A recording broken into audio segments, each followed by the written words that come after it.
The people who are running the country are simply thinking about how do I maintain maximum power?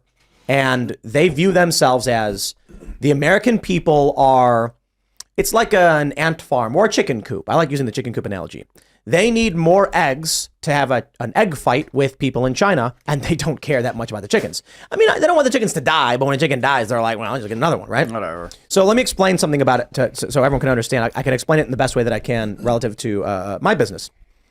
When you start a show or a coffee shop or anything, and your business is directly associated with a small community, maybe you make bagels and you sell them to the public.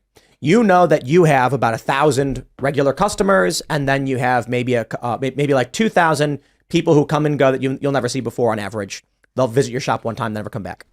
3,000 people. You know why Jim didn't show up today. Oh, he comes in every morning, gets an orange juice, and he gets a bagel with cream cheese, and then one day doesn't show up, and you're like, wonder where he is. Next day he shows up, and he's like, I had something happen with the dog. A special circumstance occurred.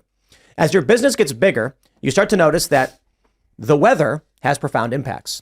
Whereas some things probably don't matter to the individual partaking them, it has a tremendous impact in the back end of a larger scale business. That is to say, to what degree does winter, does summer, and does rain affect a YouTube channel?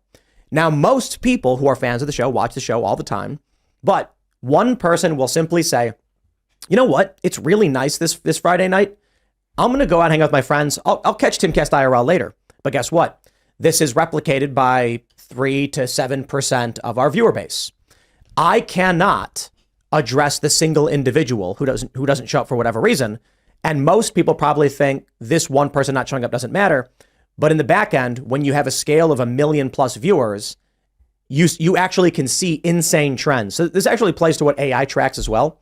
When it comes to health and fitness, and like your like when they're looking at blood, like your blood oxygenation, and they can find cancer, we actually see crazy things in our data that you wouldn't notice unless you have millions of viewers.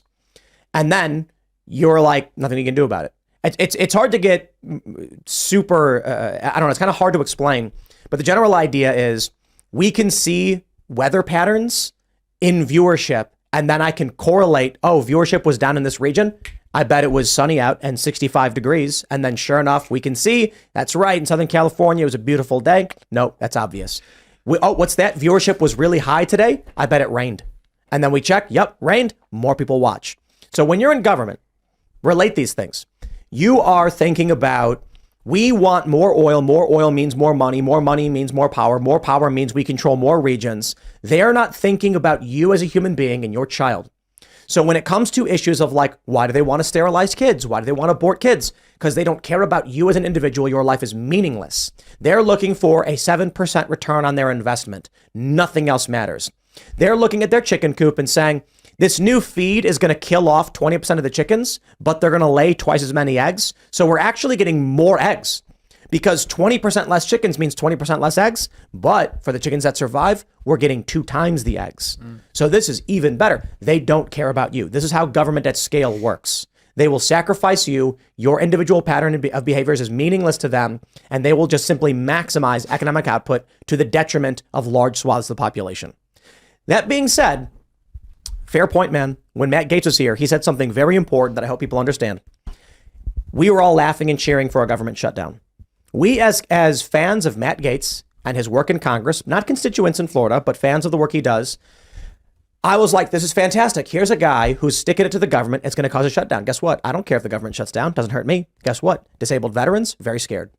So when you're Matt Gaetz and you know you have to stop this omnibus spending trash, but it could mean a government shutdown.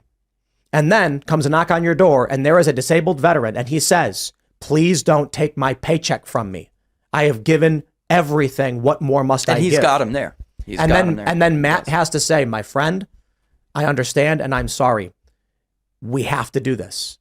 But as a politician, the confrontations that you'll experience, the circumstances are going to be, do the right thing, but no matter what you do, you're going to piss somebody off. And do we, as people who want to solve the problem of omnibus spending, want to sacrifice the well-being of our disabled veterans to get there? That's a very difficult question, isn't it? So you'll end up with politicians, most of them don't care at all. They're simply asking themselves, How many disabled veterans are going to lose their money, and how will that affect my numbers come November?